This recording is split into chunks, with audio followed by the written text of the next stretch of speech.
اور بلا وجہ وضاحتیں بھی نہیں دینی. کیوں وضاحتیں دے جی ہم؟ بلا میرا ایک دوست تھا تو مجھے کہنے لگا جی فلاں بات کا جواب نہیں دیتے لوگ, فلاں کا. میں نے کہا یار سوال کا جواب ہوتا ہے, چڑھانے کا جواب اس کا جواب نہیں ہوتا, اس پہ تو بندہ ہنستا ہے موج کر. ایک بہت بڑے درویش گزرے حضرت فخر جہاں دہلوی, بہت لمبے چوڑے لوگ, عقیدت مند تھے. بعض لوگوں سے نا لوگ پیار بڑا کرتے ہیں. یہ اب جس طرح آپ آئے ہیں, یہ چھتیں بھری ہیں, باہر لوگ ہیں, ارے میں گسارو سویرے سویرے خرابات کے گرد پھیرے بپھیرے, کبھی اس طرف بھی گزر کر تو دیکھو بڑی رونقیں ہیں فقیروں کے ڈیرے. تو اتنی محبت اتنا پیار, اور جس طرح آپ نے والہانہ محبت کی. اور مجھے دوست پوچھتے ہیں آپ کا ضلع کون سا ہے, میں کہ سارے ضلع ہی میرے ضلع نے. تجھ پہ صدقے تیرے محبوب پہ قربان رہے, ہم تو جس گھر میں رہے مولا تیرے ہی مہمان رہے. یہ تو کرم ہے, جہاں جاتے ہیں اسی طرح اہلیان محبت سے سارے ضلع ہی بھائی اپنے. تو کچھ پھر بیچ میں ہلکا پھلکا اگر کوئی شخص ناراض بھی ہو, حسد بھی کرے, تو میرا خیال ہے پریشان ہے محبت کرنے. میں طالب علموں سے کہتا ہوں, میں کہتا ہوں 100 بندے جمعہ پڑھنے آئے تمہارے پاس, 99 پیار کرنے والے, ایک مخالف ہے. لیکن نلائکو تم سارا جمعہ مخالف پہ ہی پڑھا دیتے ہو. اس کو نکال دو دماغ سے, ایک مخالف 99 پیار کرنے والا, چھوڑو اس کو. آپ نے ساری توجہ اسی پہ کر دی ہے. حضرت فخر جہاں دہلوی رحمت اللہ علیہ, ہزاروں لوگ عقیدت مند تھے. اب اتنے لوگ پیار کریں تو بادشاہ وقت پریشان ہو گیا. اس نے کہا یہ مولوی کہیں حکمران ہی نہ بن جائے. اس نے ایک طوائف کو 4 پیسے دیے کہ تو نے اداکاری کرنی ہے. حضرت جامع مسجد کی سیڑھیوں سے اتر رہے تھے, ارد گرد عقیدت مند تھے, راش تھا. وہ بی بی بنی سوری آ گئی, سلام لی اور باتیں ایسے کرنے لگی جیسے بڑی پرانی جاننے والی ہے. کیا حال ہے, وہ کمر کے درد کا کیا حال ہے. اب سارے مرید پکے نہیں ہوتے, کچھ کچے پکے بھی ہوتے ہیں. وہ پریشان ہو گئے کہ بابا, اور اتنی واقفیت طوائف سے. پھر وہ فوراً کہنے لگی میں اس وقت آنا نہیں چاہتی تھی, پر وہ جو رات آپ آئے تھے نا رات کو, تو کھوٹے سکے دے گئے آپ.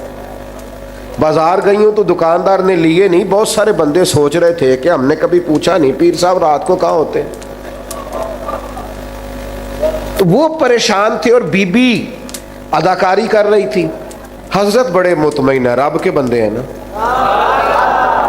بڑے اطمینان سے باتیں سن رہے ہیں. جب وہ چپ کر گئی تو آپ نے جیب میں ہاتھ ڈالا اور 3 دفعہ کہا بیٹی, او میری بیٹی, او پیاری بیٹی, پتر تو کھوٹے سکے دے دا اور اصلی لے جا.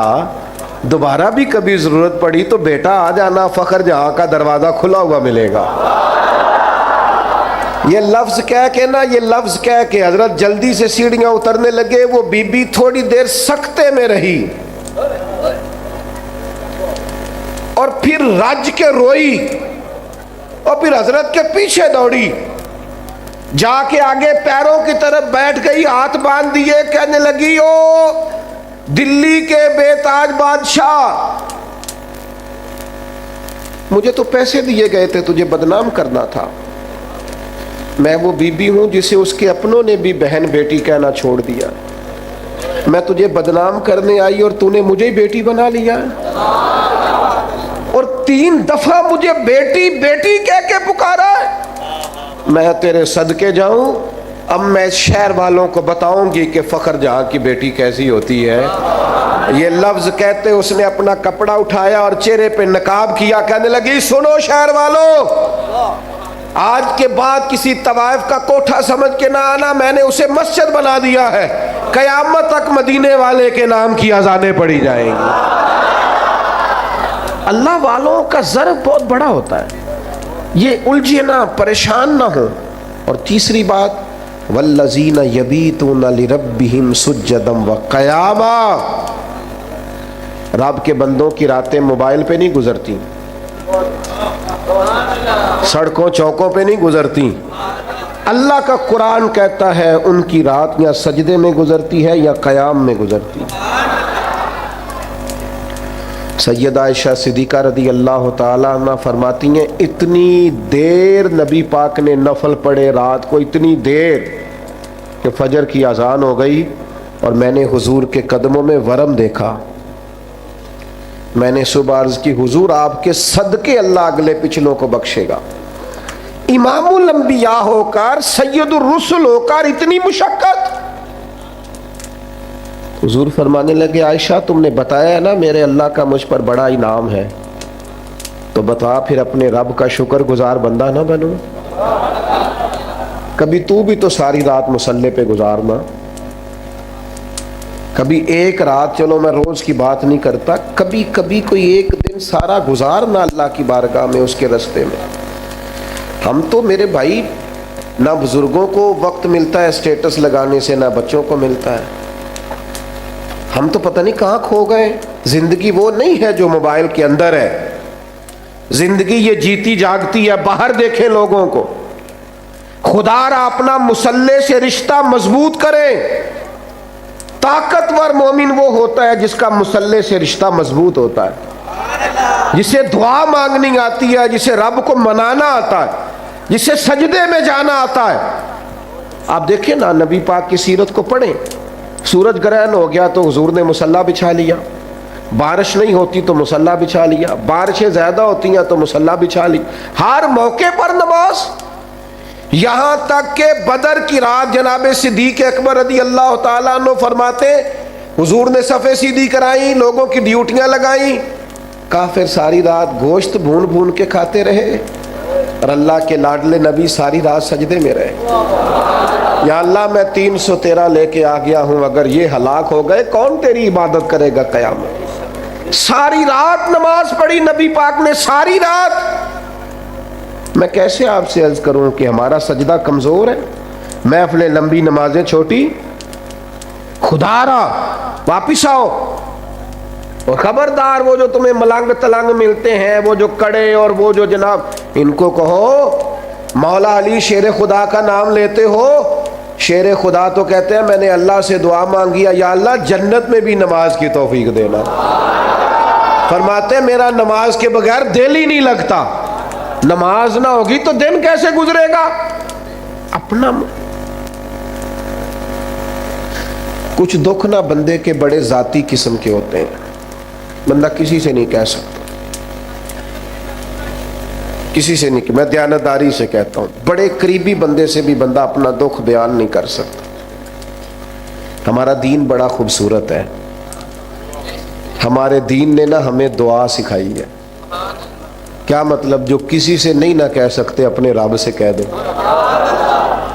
راز بھی رکھا جائے گا, رحمت بھی ہو جائے گی. عبادت سے رشتہ جتنا مضبوط ہو, جتنا زیادہ.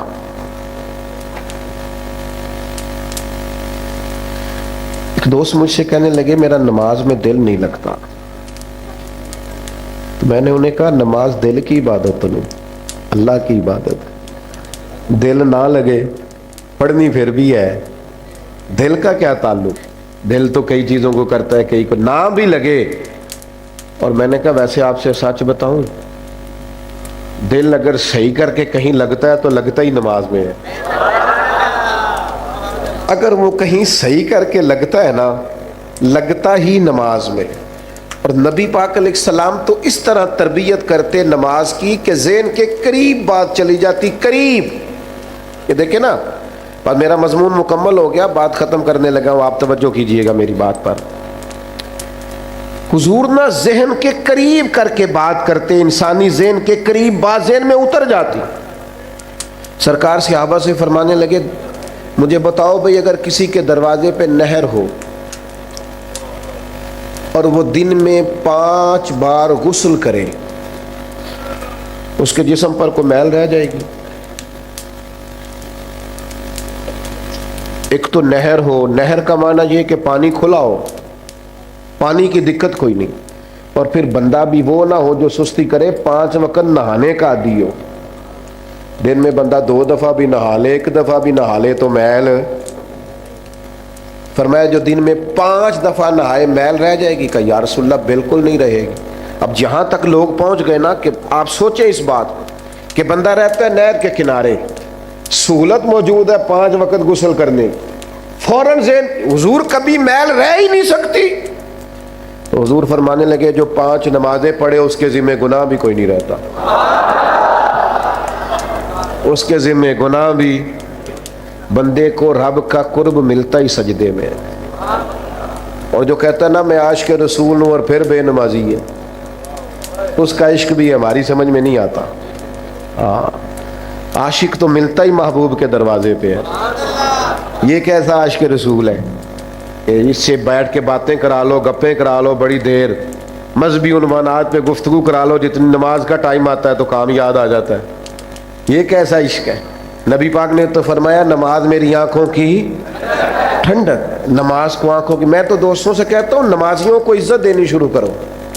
ساڈے خیر نال میلاد دا جلسہ بھی نا وہی بھی صدارت مالدار نہیں کرنی ہوندی، چاہے سارا سال مسیطے نہ ہوئے، کسی کو داڑھی ٹوپی لے کے آ جائے، صدارت مالدار نہیں کرنی۔